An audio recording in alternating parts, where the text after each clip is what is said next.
ನಮಸ್ಕಾರ, ನಾನು ಮಂಜುನಾಥ್ ಕಾಮತ್. ಕೃಷ್ಣ ಮಠದೊಳಗೊಂದು ವಿಶೇಷ ನೋಡಿದೆ. ಸಾಮಾನ್ಯವಾಗಿ ಬಾಳೆಗೊನೆ ಹಣ್ಣನ್ನ ತೆಗೆದ ಮೇಲೆ ಅದನ್ನ ಮತ್ತೆ ಬಿಸಾಡೋದೆ. ಸೊ ಆದ್ರೆ ಇಲ್ಲಿ ಅದರ ಉಪ್ಪಿನಕಾಯಿಯನ್ನು ಕೂಡ ಮಾಡ್ತಾರೆ.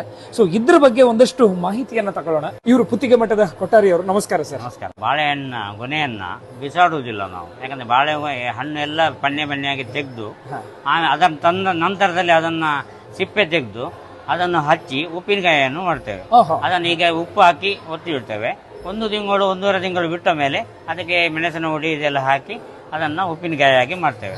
ಈ ಋತದ ಟೈಮಿಗೆ ಇದರದೇ ಉಪ್ಪಿನಕಾಯಿ ಆಗಬೇಕು. ಯಾಕೆಂತ ಹೇಳಿದ್ರೆ ನೆಕ್ಸ್ಟ್ ಋತ ಬರ್ತದೆ, ಆವಾಗ ಇದರದೇ ಉಪ್ಪಿನಕಾಯಿ ಆಗಬೇಕು. ಅದಕ್ಕೂ ಬರ್ತದೆ, ಇದಕ್ಕೂ ಬರ್ತದೆ. ಆದ್ರೆ ಒಂದೂವರೆ ತಿಂಗಳು ಬಿಟ್ಟ ಮೇಲೆ ಮಾಡಬೇಕು. ಒಂದೂವರೆ ತಿಂಗಳು ಈಗ ನೀವು ಉಪ್ಪಲ್ಲಿ ಹಾಕಿಟ್ಟು ಒಂದೂವರೆ ತಿಂಗಳು ಬಿಟ್ಟ ಮೇಲೆ ಅದನ್ನ ಉಪಯೋಗ ಮಾಡ್ತೇವೆ. ಸರ್, ಈ ರೀತಿ ಬೇರೆ ಕೃಷ್ಣ ಮಠ ಅಲ್ಲದೆ ಬೇರೆ ಎಲ್ಲಾದ್ರೂ ಬಳಸ್ತಾರ ಅಥವಾ ಇಲ್ಲೇ ಮಾತ್ರ? ಸಾಧಾರಣ ಮಠ ಕೃಷ್ಣ ಮಠದಲ್ಲಿ ಮಾತ್ರ, ಬೇರೆ ಕಡೆಯಲ್ಲಿ ಮಾಡುದಿಲ್ಲ, ಯಾರಿಗೂ ಅದು ಇದು ಬರೋದಿಲ್ಲ. ಹಾಗೆ ಕೃಷ್ಣ ಮಠದಲ್ಲಿ ನಾವು ಯಾವುದೇ ವಸ್ತುವನ್ನು ಹಾಳಾಗ್ಲಿಕ್ಕೆ ಬಿಡುವುದಿಲ್ಲ. ಹಾಗಾಗಿ ಅದನ್ನ ನಮ್ಮ ಗಣೇಶ ಭಟ್ರು ಇದ್ದಾರೆ, ಅವರು ಉಪ್ಪಿನಕಾಯಿದೊಂದು ಇದೆ, ಎಂತದೇ ಐಟಮ್ ಬಂದ್ರು ಅದರಲ್ಲಿ ಉಪ್ಪಿನಕಾಯಿ ಮಾಡ್ತಾರೆ. ನಿಮಗೆ ದೊಡ್ಡ ಪುಳಿ ಬರ್ಲಿ ಅಥವಾ ಯಾವುದೇ ವಸ್ತು ಬರ್ಲಿ, ಅವರಿಗೆ ಅದೊಂದು ಹವ್ಯಾಸ ಮುಂಚಿಗಿಂದ ಬೆಳ್ಕೊಂಬಂದದ್ದು. ಹಾಗಾಗಿ ಅದು ಎಲ್ಲದಕ್ಕೂ ಉಪಯೋಗ ಆಗ್ತದೆ, ಅದನ್ನು ಬಿಸಾಡುದಿಲ್ಲ. ಹಾಗಾಗಿ ಅದನ್ನು ಉಪಯೋಗ ಮಾಡ್ತಾ ಇದ್ದಾರೆ. ಸರ್, ಇದ್ರಲ್ಲೂ ಒಂದು ಉಪ್ಪಿನಕಾಯಿ ಮಾಡಬಹುದು ಅಂತ ಇದು ನೀವು ಅಂದಾಜು ಮಾಡಿದ್ರೆ ಹೇಗೆ ಸರ್? ಇದನ್ನ ಮುಂಚಿನಲ್ಲೂ ಸಮೇತ ನಾವು ಯೂಸ್ ಮಾಡ್ತಾ ಇತ್ತು. ಹಾಗಾಗಿ ಏನಂತ ಹೇಳಿದ್ರೆ ಇದನ್ನ ಮುಂಚಿನಲ್ಲೂ ಸಮೇತ ಉಪಯೋಗ ಮಾಡ್ತೇವೆ. ನಾವೊಂದು ಕೊನೆಯ ಒಂದು ವ್ರತ ಬರ್ತದೆ, ದ್ವಿದಳ ವ್ರತ ಅಂತ ಹೇಳಿ. ಆ ವ್ರತದಲ್ಲಿ ನಾವು ಯಾವುದೇ ದ್ವಿದಳ ಧಾನ್ಯಗಳನ್ನು ಉಪಯೋಗ ಮಾಡ್ಲಿಕ್ಕಿಲ್ಲ. ಆಗ ನಿಮಗೆ ಈ ಬಾಳೆದಿಂಡನ್ನೇ ಜಾಸ್ತಿಯಾಗಿ ಉಪಯೋಗ ಮಾಡ್ತಾ ಇದ್ದೇವೆ.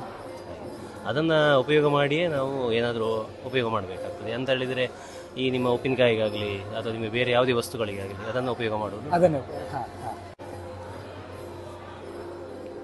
ಇದನ್ನೇ ಈಗ ಉಪ್ಪಿನಲ್ಲಿ ಹಾಕಿಡೋದು ಅಷ್ಟೇ. ಸಮಸ್ಥಿತಿಯನ್ನ ಕೊಡುತ್ತದೆ. ಉಪ್ಪು ಜಾಸ್ತಿ ಆಯಿತು, ಖಾರ ಜಾಸ್ತಿ ಆಯಿತು, ಅಥವಾ ನಿಮಗೆ ಹುಳಿ ಜಾಸ್ತಿ ಆಯಿತು, ಆ ಥರ ಎಲ್ಲ ಇದ್ದಾಗ ಸಮಸ್ಥಿತಿಗೋಸ್ಕರ ಉಪಯೋಗ. ಇದರ ರುಚಿನೂ ಕೂಡ ಚೆನ್ನಾಗಿದೆ. ಚೆನ್ನಾಗಿದೆ ಸರ್. ಮತ್ತೆ ಈಗ ಉಪ್ಪಿನಕಾಯಿ ಮಾಡಿದ ಮೇಲೆ ಒಂದು ವರ್ಷಗಟ್ಟಲೆ ಇರುತ್ತಾ? ಅದು ಒಂದು ವರ್ಷ ಇರ್ತದೆ ಅಂತ ನಾನು ಹೇಳುವುದಿಲ್ಲ, ಒಂದು ವರ್ಷದವರೆಗೆ ಇಡಬಹುದು, ತೊಂದರೆ. ಒಂದು 4-5 ತಿಂಗಳಿಗಂತೂ ಖಂಡಿತವಾಗಿ ಮೋಸ ಇಲ್ಲ.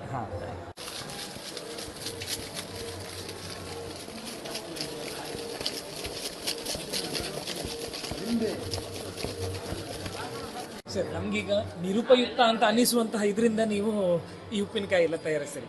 ಈಗ ಈ ಬಾಳೆದಿಂಡಿನ ತರನೇ ಬೇರೆ ಯಾವುದರಿಂದ ನೀವು ಉಪ್ಪಿನಕಾಯಿ ತಯಾರಿಸ್ತೀರಿ? ಬಾಳೆಯ ಗಿಡ ಅದರ ಮಧ್ಯದಿಂದ ಮಾಡ್ತಾರೆ, ಸಾಧಾರಣ ಮಟ್ಟಿಗೆ ತಿಳಿದಿರುವುದು ಅದರಲ್ಲಿ ಮಾಡ್ಬೋದು. ಹಾಗೆ ನಿಮ್ಮದು ದಾಲ್ಚಿನ್ನಿ ಬರ್ತದೆ, ದಾಲ್ಚಿನ್ನಿದ್ದು ಕಾಯಿ ದಾಲ್ಚಿನ್ನಿಯಲ್ಲಿ ಮಾಡಲಿಕ್ಕೆ ತುಂಬ ಚೆನ್ನಾಗಿ. ನೆಲ್ಲಿಕಾಯಿಯಲ್ಲಿ ಮಾಡೋದು, ನೆಲ್ಲಿಕಾಯಿಯಲ್ಲಿ ಸಾಧಾರಣ ಮಟ್ಟಿಗೆ ಮಾಡ್ತಿದ್ರು. ನೆಲ್ಲಿಕಾಯಿ ಸಾಧಾರಣ ಮಟ್ಟಿಗೆ 1 ವರ್ಷ 2 ವರ್ಷದವರೆಗೆ ಬರ್ತದೆ. ದೊಡ್ಡ ನಿಂಬೆ ಅಂತ ಹೇಳ್ತಾರೆ, ದೊಡ್ಡ ಅದರಲ್ಲಿ ಹುಳಿ ಇರುವಂತ ಯಾವುದೇ ವಸ್ತುಗಳನ್ನು ಮಾಡ್ತಾರೆ, ತೊಂದರೆ. ನಂಗೆ ಇದಂತೂ ತೀರಾ ಅಪರೂಪ ಅಂತ ಅನ್ನಿಸ್ತು ಸರ್, ನಿಜಕ್ಕೂ ಅಪರೂಪ. ಇದು ಅಪರೂಪ ಅಂತ ಹೇಳಿದ್ರೆ ಯಾರು ಮಾಡೋದಿಲ್ಲ. ಮತ್ತೆ ಸಾಧಾರಣ ಮಟ್ಟಿಗೆ ಸಮಸ್ಥಿತಿ ಮತ್ತೆ ಸ್ವಲ್ಪ ನಾರಿನಂಶ ಜಾಸ್ತಿ ಇರ್ತದೆ. ಅಂದ್ರೆ ಸಾಧಾರಣ ಮಟ್ಟಿಗೆ ನಾರಿನಂಶ ಜಾಸ್ತಿ ಇರೋದು ತೊಂದರೆ ಇಲ್ಲ, ಜೀವಕ್ಕೆ ಒಳ್ಳೇದು, ಏನು ಹಾನಿಕಾರಕ ಸರ್. ಅದರಿಂದ ನಮ್ದು ವಿಶೇಷವಾಗಿ ಆರೋಗ್ಯಕ್ಕೆ ಏನಾದ್ರು ಇದರಿಂದ ಇದು ಒಳ್ಳೇದು ಅಂತ ಏನಾದ್ರು ಅಂತದ್ದು ಏನಾದ್ರು ಇದೆ? ಆರೋಗ್ಯಕ್ಕೆ ತುಂಬಾ ಒಳ್ಳೆ ಇದೆ. ಅದು ಸಾಧಾರಣ ಮಟ್ಟಿಗೆ ಗೊನೆ ಅಂತ ಫಲ ಕೊಡುವಂತಹ ಜಾಗದಿಂದ ನಾವು ತೆಗೆದಿರ್ತೀವಿ. ಹಾಗಾಗಿ ಫಲವನ್ನ ಕೊಡುವಂಥದ್ದು ಸಾಧಾರಣ ಮಟ್ಟಿಗೆ ತಿನ್ನುವಂತಹ ಉದ್ದೇಶ.